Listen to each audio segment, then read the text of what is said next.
Assalamualaikum warahmatullahi wabarakatuh. Berjumpa lagi dengan saya Kingsman Arja di sini. Sebelumnya kita sudah membahas apa itu hakikat dari orang kaya. Orang kaya itu pada dasarnya eh, merupakan bayi yang baru lahir kemudian memperoleh uang atau hartanya dari cara-cara tradisional yang dilakukan oleh dirinya sendiri atau memanfaatkan orang lain. Contohnya saja para kapitalis dunia. Kapitalis itu sebenarnya menipu atau memperdaya manusia secara keseluruhan pada umumnya. Seperti misalkan mencetak uang, dia mencetak uang yang tidak memiliki unsur nilai apapun, dan dengan mencetak uang itu juga hanya membutuhkan sedikit usaha.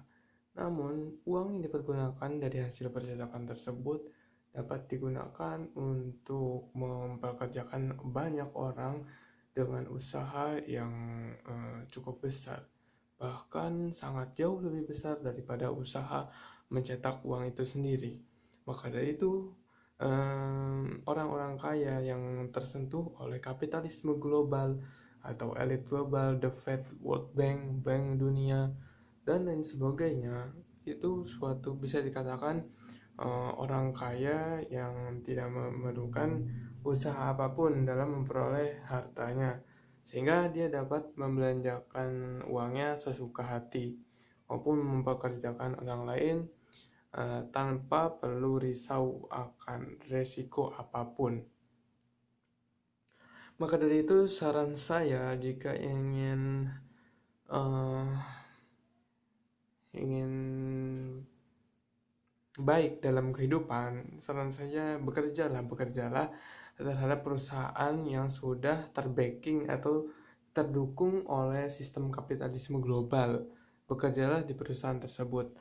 Namun jika tidak bisa, berjualanlah produk terhadap kapitalisme global itu, atau minimal karyawan yang bekerja pada kapitalisme global tersebut, agar kita tidak terkena imbas negatif dari kapitalisme, yaitu kemelaratan perbudakan yang dirasakan oleh orang miskin kebanyakan saat ini, yang tidak tersentuh atau terdukung oleh kapitalisme. Orang miskin saat ini menggunakan cara-cara tradisional yang sangat tidak kompeten atau tidak kompetitif, sehingga mudah sekali dikalahkan oleh perusahaan-perusahaan besar. Misalkan seorang petani menanam padi di lahan yang sudah terkena limbah perusahaan besar, sementara perusahaan besar tersebut tidak mau mengganti rugi. Maka dari itu, untuk zaman sekarang tidak cocok lagi berusaha dalam cara-cara tradisional. Maka dari itu kita harus membagi rata distribusi kekayaan, terutama bagi yang sudah berada dalam sistem kapitalisme, bisa membantu distribusi kekayaan kepada rakyat miskin, sehingga rakyat miskin terbantu. Namun terbantu minimal dalam mengeluarkan potensinya, seperti misalkan merajut, mengayam pakaian, membuat rumah, bangunan, dan lain sebagainya yang bisa mengeluarkan potensi dari si rakyat miskin tersebut. Kemudian contoh lainnya adalah justru rakyat miskin tersebut juga yang memiskinkan dirinya sendiri dengan cara boros konsumerisme terhadap barang-barang yang bukan kebutuhannya. Maka dari itu kita juga harus menyortir apa yang menjadi kebutuhan rakyat miskin tersebut, kemudian membelikannya dalam produk dan jasa yang sudah jadi, seperti misalkan produknya misalkan pakaian dan lain sebagainya. Jadi jangan diberikan dalam bentuk uang, karena orang-orang miskin tersebut juga kadang tidak bijak, tidak terlalu mengerti masalah keuangan, sehingga lebih bijak lagi, lebih baik jangan menggunakan atau memberikan rakyat miskin itu uang sama sekali.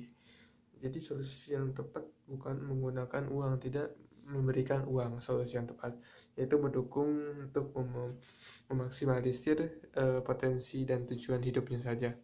Kemudian selanjutnya adalah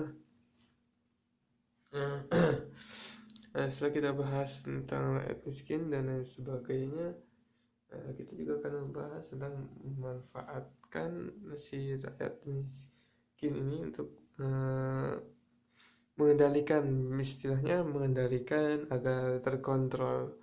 Nah, itu juga kita akan membuat suatu platform atau suatu jaringan kemanusiaan global yang bernama Human Defender. Nah, di situ kita akan memantau rakyat miskin masyarakat agar tidak boleh apa memiliki anak sebelum memiliki atau bekerja dengan minimal membangun rumahnya sendiri. Nah, jika melanggar itu semua, pastinya akan dikucilkan dengan sistem sanksi sosial. Kemudian anaknya ditaruh ke panti sosial, panti asuhan yang jauh lebih baik fasilitasnya daripada si orang tua tersebut. Karena orang tuanya tidak bertanggung jawab, kurang bertanggung jawab. Maka dari itu kita membutuhkan jaringan kemanusiaan ini agar semuanya terkontrol dari segi populasi dan etika, norma, tingkat kriminalitas, kemiskinan dan lain sebagainya bisa terkontrol dengan sistem kemanusiaan ini yang bernama Human Defender International. Oke. Jadi misalkan ada seorang keluarga yang memiliki anak. Nah, anak itu kita berikan ini dulu, minimal kita sendiri punya rumah, kemudian baru anak itu